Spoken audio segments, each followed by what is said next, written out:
fazer uma pergunta a você antes de ler o texto bíblico e já pensarmos na mensagem de hoje. Qual foi o presente que mais marcou a sua vida? Qual foi o presente que, quando você para pensar assim, você se recorda dele? Eu tenho dois, da minha infância que me marcaram muito. O problema de a gente contar essas histórias é que a gente vai entregando a nossa idade, Por exemplo, se eu perguntar para o Fabiano, você já ganhou uma tonka? Já ganhou? Uma tonka? Então, o Fabiano já não é tão novo, então, já está velho como eu, Sabe até o que é tonka. Vocês se lembram da tonka? Eu me lembro da primeira tonka que eu ganhei, eu acho que era estrela ainda, não era nem bandeirantes ainda. Moisés, você lembra disso sim, você é velho, rapaz, não vem me tirar não aqui. Mas eu me lembro da primeira tonka que eu ganhei, Como era gostoso andar pela rua, A gente sempre morou numa rua íngreme, descia na rua, ralava todo o joelho, Ralava a tonka, ela quebrava e a gente ia tentando viver. Mas eu me lembro também de uma bicicleta que eu ganhei. Ela era Monarch. Você já teve uma bicicleta Monarch? Olha, eu me lembro que a bicicleta Monarch que eu ganhei, o freio era no pedal, Você não podia virar o pedal para trás que ela freava, E quantos tombos eu levei naquela Monarch, porque não tinha nada mais gostoso do que descer uma rua e ficar girando para trás, e eu esquecia que o freio era desse jeito, e eu também levei muitos tombos junto da Monarch, a minha bicicleta. Presentes marcam as nossas vidas. Presentes, faz com que nos sintamos importantes, queridos, respeitados, lembrados, E talvez você tenha alguns presentes que você ganhou na vida, que talvez não marque por um tombo que você levou, não marque por causa de uma dificuldade que o papai teve para comprar, mas você talvez se lembre por causa do significado dele em sua vida. Sabe aqueles presentes que nós ganhamos, que vem da parte de Deus, parece que para massagear o nosso ego? Sabe, naqueles dias em que nós estamos cabisbaixos, desanimados, tristinhos, e aí parece que toca o interfone, chega alguma coisa, toca o telefone, chega alguma coisa, ou vem uma mensagem, e muitas vezes um texto é um grande presente que a gente recebe na vida. Na manhã de hoje eu quero convidar você a lembrar dos presentes que você já recebeu na vida, de você se lembrar de quem os deu na vida e qual a importância dessa pessoa para a sua vida. Eu quero encorajar você a se recordar talvez de um presente que chegou na sua vida quando você estava totalmente desiludido ou desiludida, e aí chegou aquele presente e te encorajou. Na manhã de hoje, quando a gente olha para o texto bíblico, mais do que o anúncio do Natal, os anjos estão nos entregando o primeiro presente de Natal. Abra sua Bíblia em Lucas capítulo 2. Eu quero ler com vocês os 2 versículos 10 e 11 de Lucas capítulo 2. E quero pensar com você que a declaração e o anúncio dos anjos não eram simplesmente o estabelecimento do Natal, mas foi o primeiro presente que o mundo recebeu no Natal. E o mundo recebe esse presente da parte de Deus. Deus, então, como Ele gosta de doar, como Ele gosta de presentear, como Ele gosta, de oferecer. E Ele vai oferecer o grande presente da história das nossas vidas. Versículo 10, o texto bíblico diz assim: mas o anjo lhes disse: não tenham medo, estou lhes trazendo boas novas de grande alegria, que são para todo o povo. Veja que esse presente, apesar de ser universal, ele também é específico, ou ele também é particular, ou ele é desenhado para a sua necessidade. Olha o que o texto bíblico diz: hoje, na cidade de Davi, lhes nasceu o Salvador, que é Cristo o Senhor. Eu gosto muito desses 2 pronomes pessoais que aparecem no texto, Talvez na sua versão não está lhes, mas vos trazendo. E esses 2 pronomes pessoais, eles são muito importantes para nós entendermos todo esse texto. Veja que, apesar de ser, como eu disse, um presente universal, ele não é um presente genérico. Né? Não é interessante quando a gente faz, talvez, um amigo secreto que a gente tira na hora, talvez, né, como se fosse uma barra de chocolate. Então todo mundo compra a sua barra de chocolate e vem para o amigo secreto, e aí a gente percebe então que o presente ele é genérico. Eu comprei uma barra de chocolate para aquele amigo secreto, mas ele não tem um artifício ou algo particular daquela pessoa que eu vou tirar, mesmo porque eu nem sei quem eu vou tirar. Diferente de quando talvez você faz um amigo secreto um pouco antes, né? E você estabelece lá um valor e você fala assim, puxa, com esse valor, o que combina com fulano de tal? Com esse valor, o que eu poderia comprar que é a cara de ciclano? Que é a cara do meu amigo secreto? Eu não queria dar algo genérico, eu queria dar algo que ele pudesse se sentir identificado com esse presente. E quando Deus, através dos anjos, ele faz o anúncio da vinda de Jesus, quando ele faz o anúncio do nascimento do Salvador, ainda que seja um anúncio para todos os povos, um anúncio universal, não é genérico. O texto bíblico fala, lhes nasceu para você, nasceu por causa de você, nasceu para atender uma necessidade sua, nasceu para ir ao encontro de uma preocupação sua. O Salvador não é genérico, não é um presente genérico. Deus, ele pensou em você quando trouxe Jesus à existência e quando fez com que Jesus nascesse. Por isso eu gosto muito desses pronomes, lhes nasceu. O texto bíblico podia simplesmente omitir e falar assim, hoje na cidade de Davi nasceu o Salvador. Talvez numa leitura rápida nós não sentiríamos qualquer tipo de diferença. Mas quando a gente para pensar, na cidade de Davi, lhes nasceu. Foi para você que Jesus nasceu.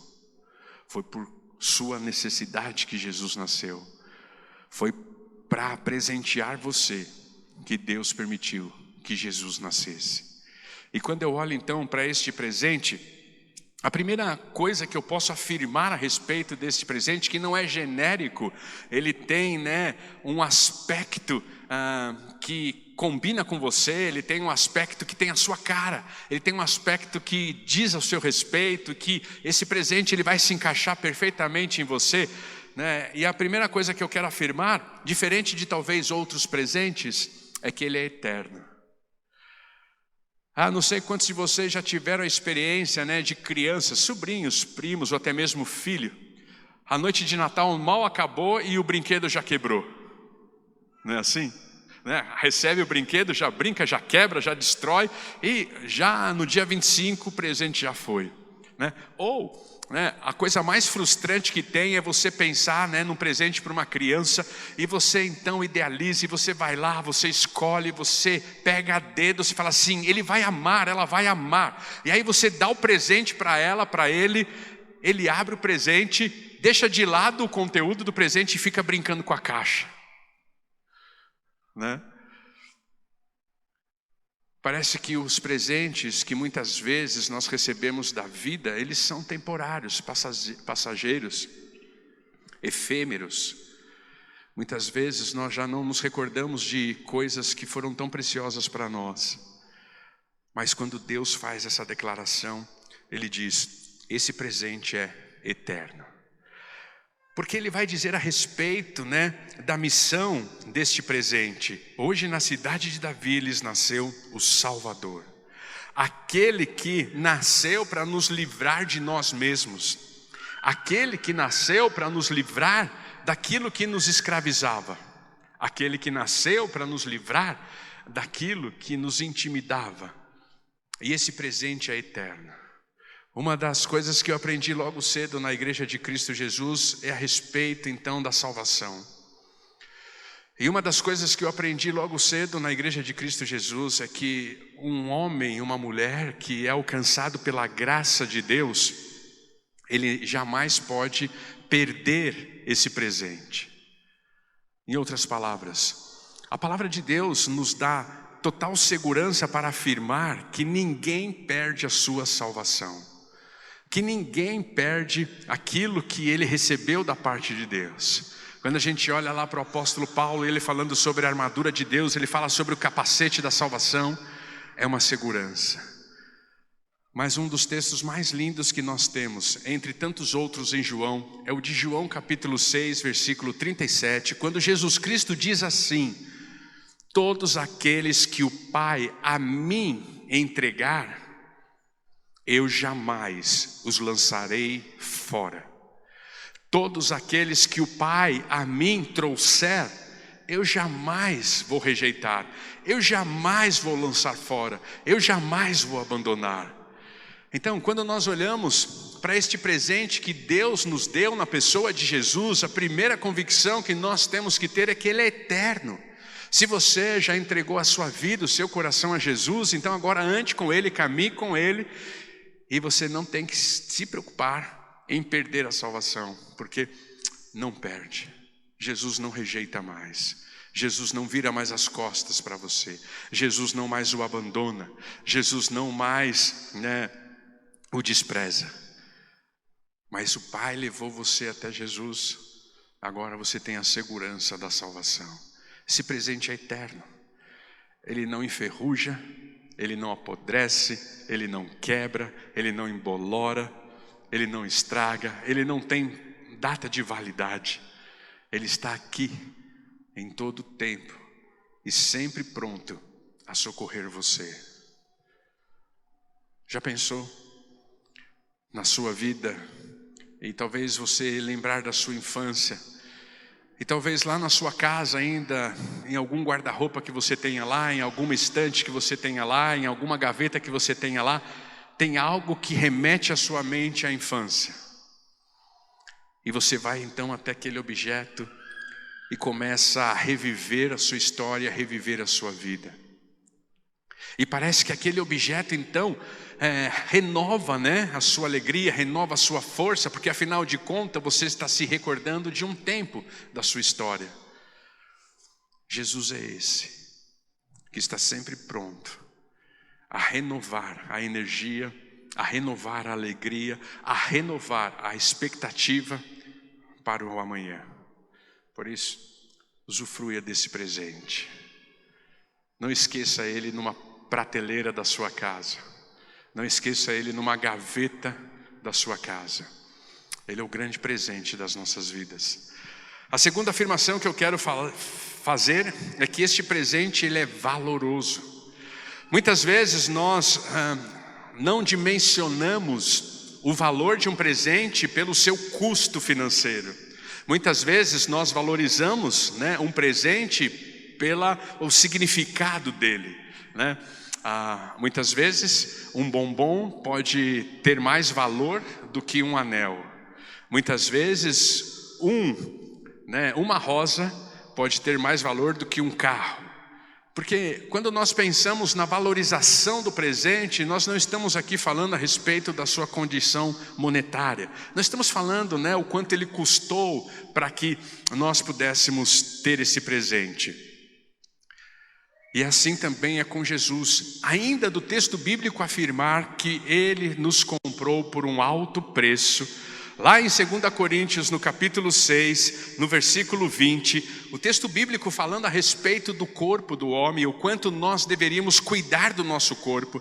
Se você ler 1 Coríntios capítulo 6, o apóstolo Paulo está fazendo toda uma apologia a respeito de como eu devo andar com meu corpo em santidade, o quanto eu devo cuidar dele. E ele vai dando alguns argumentos, e o último e grande argumento que o apóstolo Paulo usa é assim: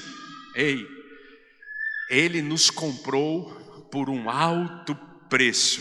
Como se Paulo estivesse assim nos dizendo: este corpo que hoje você habita, ele não é mais teu, ele é de Jesus, ele é de Deus, que o comprou com um alto preço. E é claro que nós não conseguimos dimensionar qual é o valor monetário que Jesus pagou para que eu e você pudéssemos ter um relacionamento com Ele. Mas eu posso afirmar, esse presente é valoroso. É de grande valor. E quando eu olho então para isso, eu quero caminhar com vocês e olhar para vocês que o grande valor que Jesus pagou para que eu e você pudéssemos ter um relacionamento com Ele, o grande valor que Jesus pagou para que nós pudéssemos, na manhã deste domingo, declarar o nosso amor a Jesus, começa exatamente na sua maneira simples, humilde de nascer. Olha o que o texto bíblico diz lá no versículo 6 do próprio capítulo 2 do texto de Lucas. Enquanto estavam lá, chegou o tempo de nascer o bebê. E ela deu à luz o seu primogênito. Envolveu-o em panos e o colocou numa manjedoura, porque não havia lugar para eles na hospedaria. Agora, imagina só comigo. Deus, Ele mobilizou o coração de César Augusto, como o texto bíblico nos fala no primeiro versículo do capítulo 2.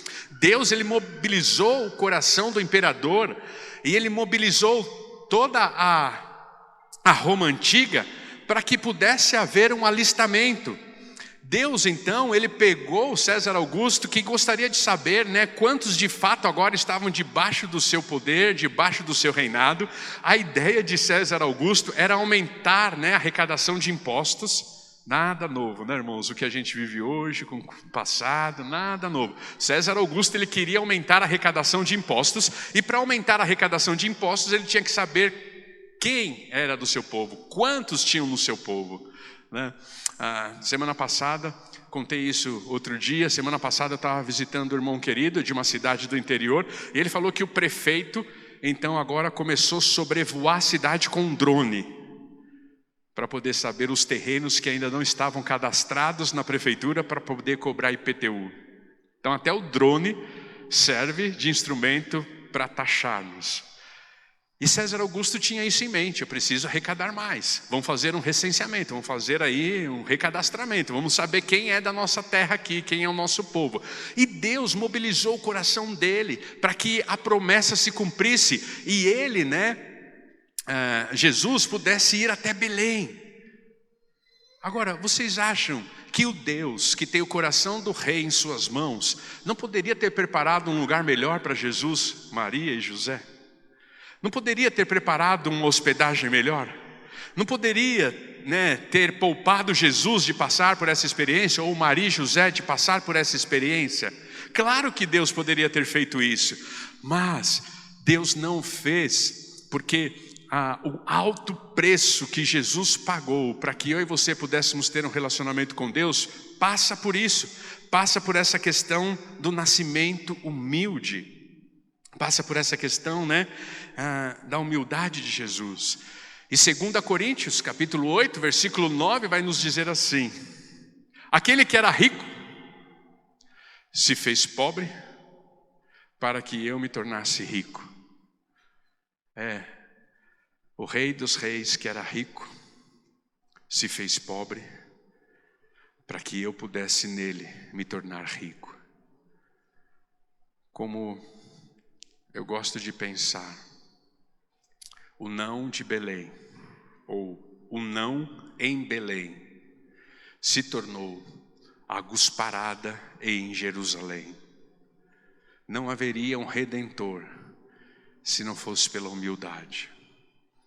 Não haveria um redentor se não fosse pela maneira humilde como ele chegou e entrou na humanidade. Ele precisava se fazer pobre para que eu pudesse me tornar rico nele. Ele precisava carregar a cruz para lá na frente nos convidar a também carregarmos e levarmos a nossa cruz, como o texto bíblico nos ensina em Lucas capítulo 9, versículo 23. Mas como eu gosto de pensar que o mais eufórico dos homens que viram Jesus naquele tempo e estavam seguindo Jesus, o mais eufórico deles disse assim: eu vou com o Senhor aonde o Senhor for. E Jesus tem que olhar para ele e dizer assim: ei, pense bem, porque o Filho do Homem não tem nem onde mesmo reclinar a cabeça. Jesus é aquele que não tinha casa, não tinha colchão, não tinha cama, não tinha louça, não tinha fogão. É aquele que era de fato um grande andarilho e que contava com a ajuda de outros e de amigos para recolher ele de tempo em tempo. Você quer mesmo seguir a mim? Lembre-se que o Filho do Homem não tem mesmo nem onde reclinar a cabeça. Esse foi o alto preço que Jesus pagou. O preço de se limitar na forma humana, o preço de não poder mais estar em todos os lugares ao mesmo tempo, e agora pela forma humana ele só poderia estar no lugar que o corpo dele o levava. Esse foi o alto preço que Jesus pagou. O alto preço que Jesus pagou passou pela sua juventude. É o Cristo que foi rejeitado, é o Cristo que foi abandonado, é o Cristo que ouviu coisas do tipo, mas será que pode vir alguma coisa boa de Belém? É o Cristo que ouviu, mas este se diz o Messias, mas ele não é filho do carpinteiro? Numa maneira, ou numa posição pejorativa, como se ser carpinteiro fosse menos. E ali então as pessoas viram a juventude de Jesus e ele tem que pagar um alto preço ouvindo coisas do tipo. Mas o alto preço que Jesus paga chega também na sua fase adulta, quando ele teve que se fazer pecador, sem nunca ter cometido uma falha, e aí morrer da maneira mais humilhante que a sociedade da época tinha, que era a morte de cruz. Um alto preço Jesus teve que pagar. O preço da separação com o Pai. Desde a eternidade, Pai e Filho nunca haviam se separados. Desde a eternidade, Pai e Filho nunca experimentaram uma ruptura. Mas agora Cristo na cruz, recebendo todo o pecado da humanidade, então existe a primeira ruptura, e a primeira lágrima dos céus cai, que é do próprio Pai, vendo o seu Filho recebendo todo o pecado da humanidade. E ali então, o Deus Santo, que não coabita com pecado, tem a sua ruptura com o seu Filho por milésimos de segundo. O alto preço que Jesus pagou. Esse presente é valoroso. Quando você tem um presente valoroso, o que você faz? Lá em casa eu sou assim, Quando eu ganho uma camisa nova, um sapato novo, uma calça nova, fica no guarda-roupa e eu não gosto de usar roupa nova. Porque eu fico sempre achando que no momento mais oportuno eu vou precisar daquela roupa nova. A Julinha já é o contrário, já sai da loja com o sapato no pé, com a calça vestida, Ela fala assim: papai, eu não entendo, o senhor ganhou coisa nova e não usa. Eu falei: eu não te entendo. E se você precisar para amanhã de uma coisa nova? Já ficou velha. Porque assim, o novo de hoje, depois de uma semana, já é velho, não é assim? Quando você tem um presente valoroso, o que você faz?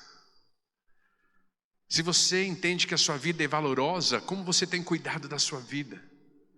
Se você entende que a sua família é valorosa, como você tem se dedicado a ela?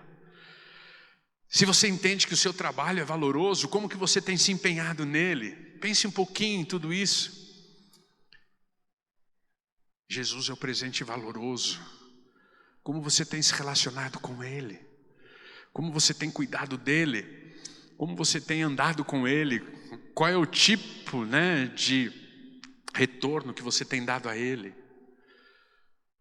Assim como você não quer que alguém lá na escola pise no seu tênis novo. Lembra daquele tempo? Lembra desse tempo?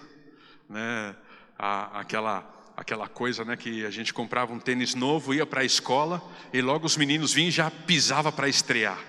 Por isso que eu nunca fui de tênis novo para a escola. Não pise em Jesus. Não negligencie Jesus. Não abandone Ele. Ele é o presente valoroso que Deus está te dando neste Natal. Ele é o presente singular que Ele está te dando nesse Natal. Mas Ele também é um presente transformador. Abra sua Bíblia, por gentileza, em Efésios capítulo 4. Eu quero caminhar com vocês sobre esse texto que, de tempo em tempo, eu preciso ler para a minha própria vida e relembrar o padrão de Deus para a minha vida. Efésios capítulo 4 vai nos mostrar o quanto esse presente ele é transformador. Ele vai falar a partir de Efésios capítulo 4, de maneira bem prática, o apóstolo Paulo, sobre uma necessidade que todos nós temos de nos despirmos de uma cultura, nos revestirmos de outra cultura e entendermos por que eu estou tirando uma cultura e por que eu estou colocando outra cultura.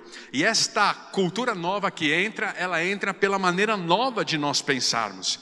Quando nós entregamos a nossa vida a Jesus e quando nós começamos a caminhar com Ele, nosso jeito de pensar muda.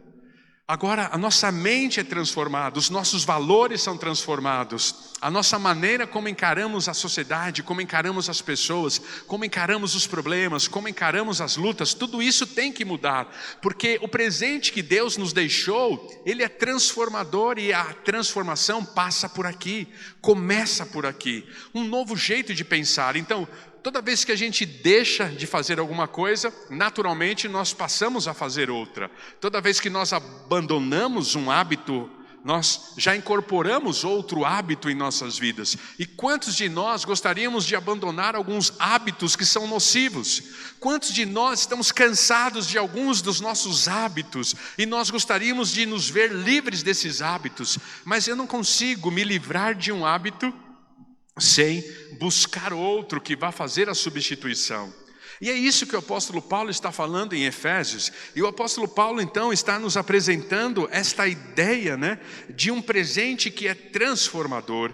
Leia comigo a partir do versículo 22, o texto bíblico diz assim: quanto à antiga maneira de viver, quanto aos antigos hábitos, vocês foram ensinados a despir-se desses hábitos. Vocês foram ensinados a abandonar esses hábitos. Quais são os hábitos que você tem abandonado por amor a Jesus? Quais são os hábitos que você tem deixado de lado por amor a Jesus? E aí o texto bíblico diz assim: que se corrompe por desejos enganosos, a serem renovados. Eu penso diferente. Quando eu olho para uma situação, eu penso à luz de Jesus, eu penso à luz da Bíblia, eu penso à luz do valor dele. E aí renovados no modo de pensar. E aí a revestir-se do novo homem. Ou seja, eu tiro um velho hábito e coloco um novo hábito. E esse novo hábito nós esperamos que seja de fato mais saudável do que aquele velho hábito que você está abandonando. E aí o texto bíblico vai dar alguns exemplos bem práticos do que é um velho hábito, do que é um novo hábito e por que eu deixo um e adquiro o outro, pela renovação da mente. Olha o versículo 24 então. A revestir-se do novo homem, criado para ser semelhante a Deus, em justiça e em santidade, provenientes da verdade. Portanto, cada um de vocês deve abandonar a mentira, um velho hábito. Abandone a mentira. É um velho hábito. O apóstolo Paulo está falando assim: esse presente que Deus nos deu na pessoa de Jesus nos livra de velhos hábitos. E ele está falando aqui que a mentira é um velho hábito. Então, cada um de vocês deve abandonar a mentira. E aí então eu coloco um novo hábito. Qual que é o novo hábito? Falar a verdade. E qual é a renovação da mente? Por que eu falo a verdade? Por que eu abro mão de um hábito, adquiro outro? Olha o que o texto bíblico diz: pois todos somos membros de um mesmo corpo. Por que eu falo a verdade com as pessoas? Porque eu tenho um pacto com elas. Por que eu falo a verdade com as pessoas? Porque nós fazemos parte de um mesmo corpo. O que dói em você, dói em mim. O que fere você, fere a mim. É como a gente vê aí, muitas vezes acontecendo. Mexeu com uma, mexeu com todas. É assim. Então eu não vou alimentar a mentira, porque ela é uma agressão a você. E agredindo você, eu estarei agredindo a mim mesmo. Então, você consegue ver a renovação da mente? O hábito antigo é a mentira, o hábito novo é a verdade. Mas por que eu faço isso? Porque somos todos membros de um mesmo corpo. Veja comigo, por exemplo, o versículo 28. O que furtava, não furte mais. Ou seja, eu tinha um hábito ruim, eu roubava. Tá bom, talvez você não tenha uma arma na mão, você não assaltou nenhum banco, mas talvez você aí, né, roubou algumas horas da sua empresa, talvez aí você, né, roubou vamos dizer assim, a fidelidade, né, de alguém. Talvez aí, que mal tem, né, levar alguma coisa da empresa para casa, uma caneta sem querer, uma folha de, um maço de sulfite sem querer. Tudo bem, vocês não roubaram, mas vamos pensar que você tem um velho hábito, e o velho hábito aqui é roubar. Agora ele está falando para que não roube mais. Agora veja qual que é a renovação da mente. A renovação da mente é linda. Olha o que ele fala. Por que eu não roubo? Eu não roubo porque agora eu vou trabalhar. Antes trabalhe fazendo algo de útil com as mãos, para que tenha o que repartir com quem estiver em necessidade. Sabe qual é o padrão do apóstolo Paulo? O padrão do apóstolo Paulo, e semana passada eu vi, né, um pastor falando sobre isso, e eu concordo com o que ele disse. Ele disse assim: quem colhe muito não tenha sobrando, para quem colhe pouco não tenha faltando. Quem colhe muito não tenha sobrando, para quem colhe pouco não tenha faltando. Esse é o princípio do apóstolo Paulo. Então, por que eu deixo de roubar? Para que eu possa ter algo a oferecer ao outro, para que eu possa abençoar a vida do outro, para que eu possa colher muito como fruto do meu trabalho e Deus me abençoando, e aí eu posso abençoar a vida de outro. É a renovação, é a transformação. Último exemplo, versículo 29. Nenhuma palavra torpe saia da boca de vocês. Há hábito antigo. A minha boca não foi feita para ofender, minha boca não foi feita para machucar, minha boca não foi feita para agredir, minha boca não foi feita para desanimar, minha boca não foi feita para julgar, minha boca não foi feita para isso. Meu coração não foi feito para isso. E aí então, olha, esse é um hábito antigo que nós devemos abandonar. Nenhuma palavra torpe saia da boca de vocês. Qual que é o hábito novo? Mas apenas o que for útil. Apenas o que for útil. Se eu não posso inspirar, que eu me cale. Se eu não posso abençoar, que eu me cale. Se eu não posso encorajar, que eu me cale. Se eu não posso ajudar, que eu me cale. Que, de fato, a minha boca seja sempre para abençoar, inspirar a vida de pessoas. Que eu possa sempre, pela minha palavra, ser útil na vida daqueles que estão próximos de nós. E qual é a renovação da mente? Para edificar os outros, conforme a necessidade, para que conceda a graça aos que a ouvem. Esse é o novo modo de pensar.